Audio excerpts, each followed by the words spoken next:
Hello ಪ್ರಿಯ ವೀಕ್ಷಕರೇ ಹಾಗೂ ಬಂಧುಗಳೇ, ನಾನು ನಿಮ್ಮ ಕನ್ನಡತಿ ಕವಿ. ಎಲ್ಲ ಹೇಗಿದ್ದೀರಾ? ನಾನು ತುಂಬ ಆರಾಮಾಗಿದ್ದೀನಿ. ನೀವು ಎಲ್ಲ ಆರಾಮಾಗಿದ್ದೀರಾ ಅಂತ ಅಂದ್ಕೊಂಡು ಇವತ್ತೊಂದು ರಂಗೋಲಿ ಡಿಸೈನು ಶುರು ಮಾಡೋಣ. ಇವತ್ತೊಂದು ರಂಗೋಲಿ ಡಿಸೈನು ತುಂಬಾ ಈಸಿ, ಎಳೆ ರಂಗೋಲಿ ಆದರೂ ನಾನೇ ಕೂಡ ಇದು ತುಂಬಾ ಈಸಿ ನಿಮಗೆ ತೋರಿಸೋಣ ಅಂತ ಇವತ್ತು ಹೊಸ ಡಿಸೈನ್ ಜೊತೆ ಬಂದಿದ್ದೀನಿ. ಹಾಗಾದರೆ ಶುರು ಮಾಡೋಣ.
ಹೇಗನ್ನಿಸ್ತು ಈ ರಂಗೋಲಿ? ತುಂಬಾ ಸುಲಭ, ಈಸಿ ಅನ್ನಿಸ್ತಾ?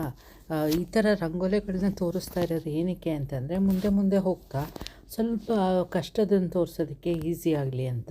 ಈ ಥರ ಸುಲಭದನ್ನು ಫಸ್ಟಿಂದ ಕಲಿತ್ರೆ ಆಮೇಲೆ ಸ್ವಲ್ಪ ಕಷ್ಟದನ್ನು ಹೇಳ್ಕೊಡೋದಕ್ಕೂ ನನಗೂ ಈಸಿ ಆಗುತ್ತಲ್ವ, ಅದಕ್ಕೆ ಈ ಥರ ತೋರಿಸ್ತಾ ಇದ್ದೀನಿ. ಹಾಗಾದರೆ ನಾಳೆ ಮತ್ತೊಂದು ಇದೇ ಥರ ಡಿಸೈನ್ ಜೊತೆ ಸಿಗೋಣ. ಅಲ್ಲಿವರೆಗೂ bye, take care, love you all, see you.